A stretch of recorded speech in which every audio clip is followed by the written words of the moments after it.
Hi, I'm Steve Miletto from the Teaching, Learning, Leading K-12 podcast, a part of the Education Podcast Network, just like the show you're listening to now. Shows on the network are individually owned and opinions expressed may not reflect others. Find other interesting education podcasts at edupodcastnetwork.com. Hello, Empowered Principals. Welcome to episode 389.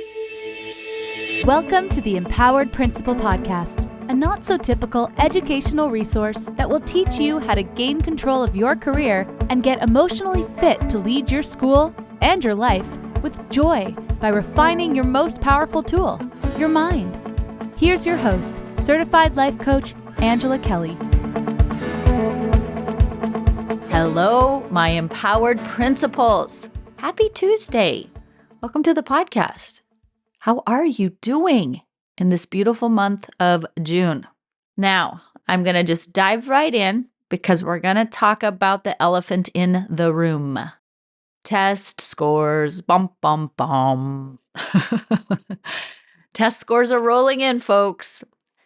We say that it's not what we live and breathe for, but if you've listened to this podcast for a while, you intellectually know that test scores are just one form of measurement of the tremendous effort that you, your staff, your students, and the school community puts into the development of your students and the children that you are teaching to become adult humans.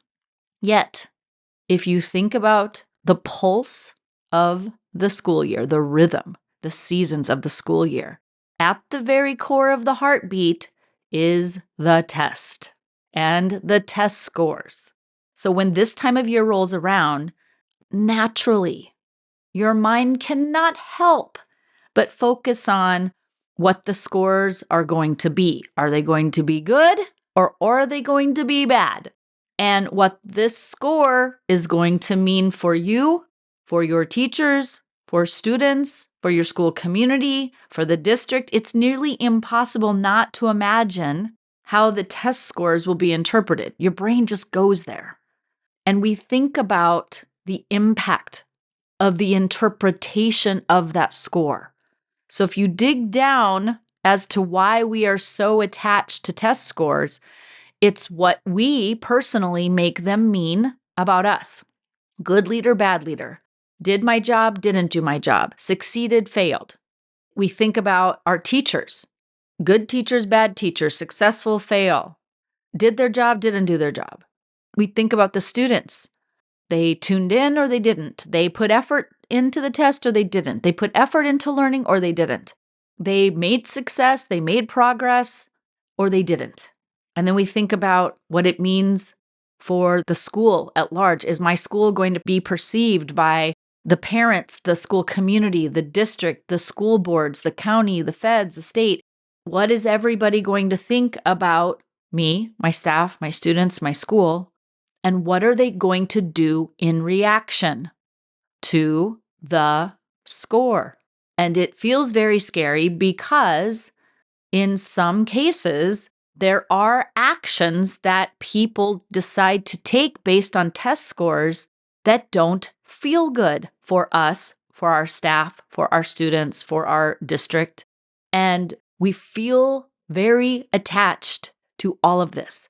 It comes down to this test score impacting our identity as a leader, our identity as a school, the community of your school, the identity of students, the identity of teachers.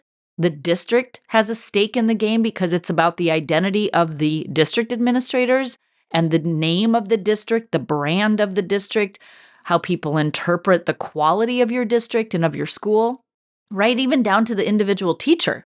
You've had parents who observe scores and say, I want this teacher, I don't want that teacher. My kid needs to be in this classroom, not that classroom. And they're either basing it on test scores or personality or hearsay in the community. But test scores are very much a part of our school identity. And you can hear how the brain goes into all or none thinking. It's this or that. good or bad, progress or failure, achievement or the lack of achievement. We're doing our jobs or we're not. And I just want you to see this. The feeling that comes with test scores, the anticipation of it, the worry, the fear, or perhaps you're hoping, like you feel like things have been going really well this year and you're anticipating positive results.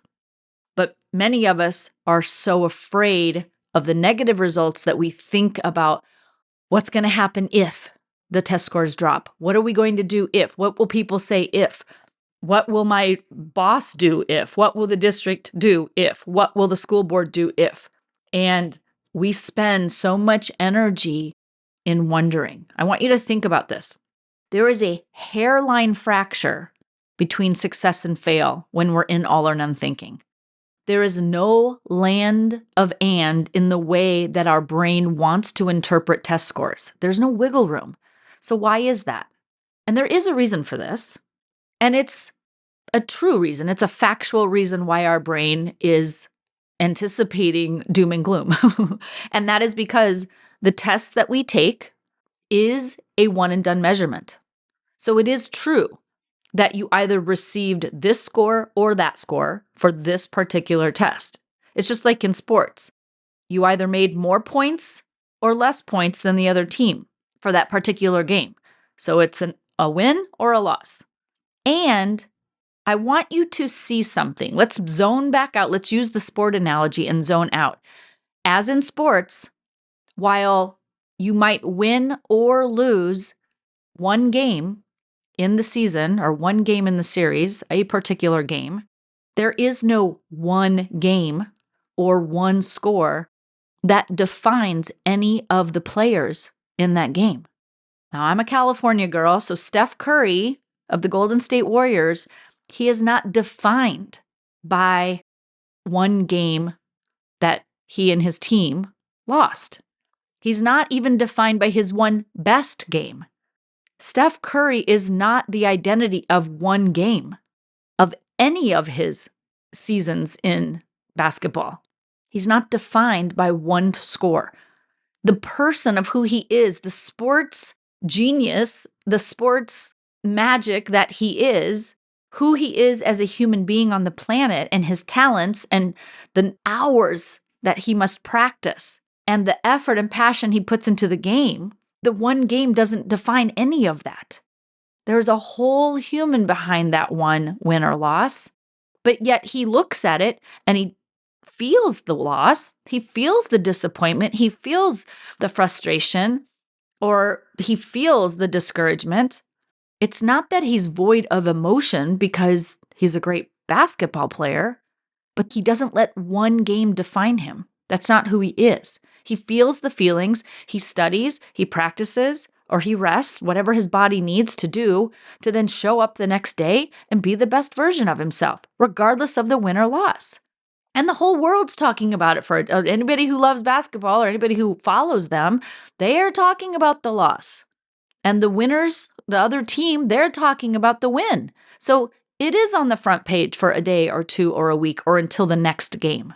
And for us, sadly, there's one test for the whole year. So that test score is on the front page for one full calendar year, from the time you receive it until the time you receive the next score. So it feels very scary. It feels like everything is on the line because it is a year between scores. So we attach all of our identity to this one score. And, I think about sports people a lot, like Caitlin Clark, who is a female basketball player from Iowa, my home state. She's not considered a loser because she wasn't nominated as best female athlete. I think she was a runner-up, but somebody else won the prize, won the title. But does that make her less of a player? Does Patrick Mahomes get benched because he doesn't make the pass, doesn't complete the pass? Or Mookie Betts from the LA Dodgers, does he get fired because he struck out? And you might be thinking, look, you're talking the creme de la creme. And it's easy for those people, easy for those names, because they're top athletes. And yes, they are. But why are they at the top? They're at the top because they do not define themselves by the test scores. They don't define themselves by one test. They don't let a winning season stop them from practicing or a losing season deter them from playing the game. Their identity as a player is based on their own opinion of themselves, the awareness of who they are, what their talents and strengths are, leveraging those, knowing their weaknesses and their areas of growth, knowing what not to practice on and knowing what to practice on. They're not trying to be good at every position on the team. They're just trying to be good at their position on the team. I think of San Francisco Giants. One of my favorite players, Buster Posey, he was the catcher. He didn't try to be a pitcher. He didn't try to be the best pitcher. He didn't try to be the best first baseman, third baseman, outfielder. He was a pitcher and he could hit. He could score home runs. That's it. He did those two things. But if he didn't score a home run, he didn't get fired. Why? Because of his identity. It's an alignment with their passion for the game, their desire to learn and grow, to drive themselves constantly to improve and evolve, both their skill set and their mindset. They leverage the ebbs and flows and the momentum needed to pick themselves up when they miss. They've got to feel that failure, be disappointed, and shake it off and move forward. We have to be able to do that in testing. So if we get a score this year and it's like, oh man, we slipped from a A to a B or a B to a C, or however they're doing it now, it depends on your state. And I coach people all over the United States, so I know it's done differently. But if your scores are rolling in and they're not what you want them to be, and I want you to think about what you really want, like what is considered satisfying. I know one of my clients, she was looking at her test scores and she's like, oh my God, they're magnificent. Then, oh wait, no, oh no, this grade level, this, oh no, terrible. Oh, look how great. Oh, these individuals. So it was like, yay, yay, yay. And then awful, awful, awful, all none. And then so worried about what the letter score was going to be. And when I talked to her last week and the score had just come in, it was an A and it was marvelous, magnificent, top of the world. And yes, just like when a team wins the grand championship, the Super Bowl of the world, they get to celebrate you. So if you get the A's, celebrate them. Let that celebration happen, but separate it. Give a degree of separation between the score and your identity as a leader, as a teacher, as a staff member, as a student, as a community. Because if you take it and run with the A, then the only thing you can ever get is an A. And that is not sustainable in the sense that our identity is dependent on an external score from us versus an internal knowingness. So if you get the A and you're running with, we are an A school and we are a great school because we've got this A, from the powers that be, somebody granted you the score of A as an A+ school, you're going to feel amazing while you're an A+ school. But then whenever, if and when you become an A- or a B+, or heaven's sakes, a C, now everybody, all of a sudden, your same school, the same staff, the same students, the same community, now you're only average in your identity. You're only average learners, average teachers, average leading. How is that possible? How can your identity be outstanding and then be average? Our identity is an internal job. It's not about what other people think. It's not about their opinion. It's not about the score that they give you. Your identity is not the win or the loss. You are not your test scores. Your identity as a leader is not determined by the W or the L. Your capacity to lead is not determined by your test scores. Please see the separation in that.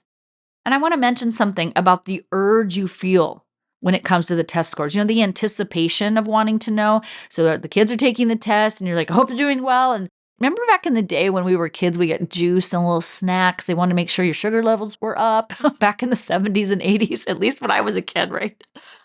We do everything possible to ensure that students have everything they need in order to be successful. And we think that a juice box is going to make the difference. I digress. but I want you to think about the urge.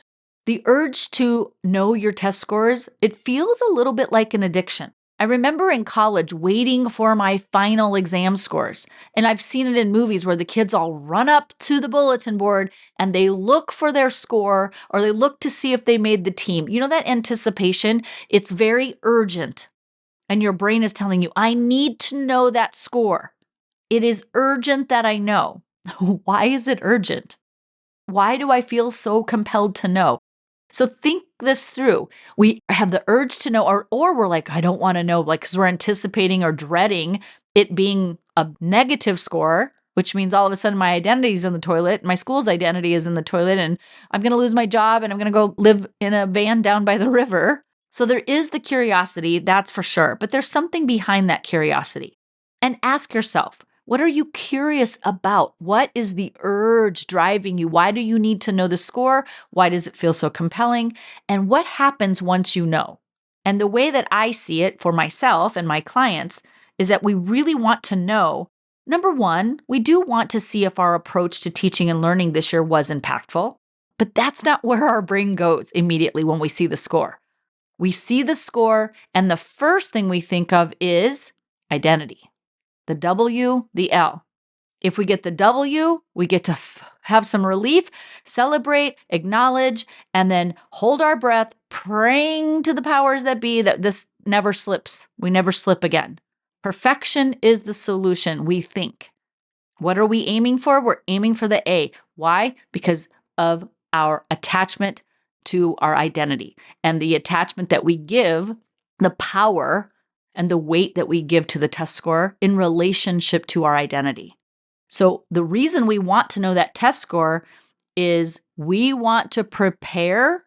We want to know that score so we can be prepared in how to handle the outcome of that score, how to navigate other people's opinions, other people's actions, other people's words in relation to the score, their interpretation of the score. We want to know so that we can prepare ourselves. This is how we're wired. Anticipation is that feeling of suspense. And if you think about anticipation, it's so interesting because it can be highly pleasurable when you're anticipating, like going on vacation. I have one of my clients is going on a cruise this summer and her anticipation is through the roof. It's excitement. It feels good. But there is a moment where anticipation almost feels painful. As humans, we crave this anticipation to a point. That's why we watch suspenseful movies. We like to feel this way. But anticipation comes with the expectation that the suspense we feel is going to resolve itself eventually. It will come to a peak, but there will be some relief. That's why a lot of movies, you're watching it, it's so suspenseful, but there is a climax and then a release, and then you go back to kind of baseline and you feel safe, comfortable, assured all over again by the end of the movie. That's why movies that don't end the way you thought they were going to end, or they intentionally have a lack of closure and they leave you hanging and you're still feeling the suspense when you're walking out of the movie theater and you're like, what was that about? That was a terrible ending. Or can't believe they did that. Or what happens next? That, when you're hanging in anticipation, that unknowingness can create a lot of anxiety. Just notice this. So not knowing your test scores is very suspenseful because anything's possible. They could come in high, they could come in low, they could come in around the same time as last year, they could come in anywhere. You have no idea. So that anticipation, it's a little bit curiosity, it's a little bit of excitement, hopefulness, but also fear. Do you know what I'm talking about? Just notice this. So if you haven't received your test scores yet, I want you to tune in to your level of anticipation about them and into the thoughts you're thinking about. Ask yourself, what am I anticipating? Am I bracing for the worst? Am I expecting a higher score? What am I afraid the scores are going to mean? What am I making them mean? And why do I feel I need to know them right now? What's the urgency behind my desire to know? And if you have received your test scores, were your anticipated thoughts in alignment with the reality of the outcome? If there is a difference between what you expected the scores to be and the reality of the scores, whether you anticipated low and they came in high, or you anticipated higher and they came in low, this is going to create some internal dissonance.